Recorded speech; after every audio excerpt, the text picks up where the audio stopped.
Assalamualaikum warahmatullahi wabarakatuh. Kepada adik, abang, kemun apa, makcik, mawa, padi apa, aku, pabaka, pabesih dan apa, segala apa, back tua ne.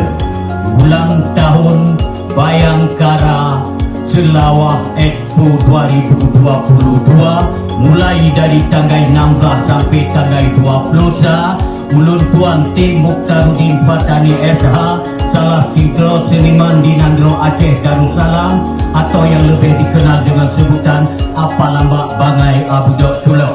Jadi ulun Tuan tampil bak uro Rabu malam hameh poh 20 sawi.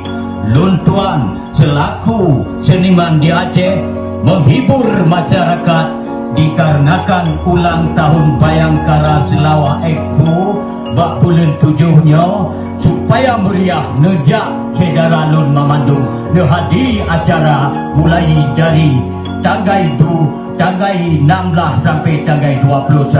Okey, ono mentang mukadimah dari ulun Tuan. Pusiku monam sibikaku Allah. Wassalamualaikum warahmatullahi wabarakatuh.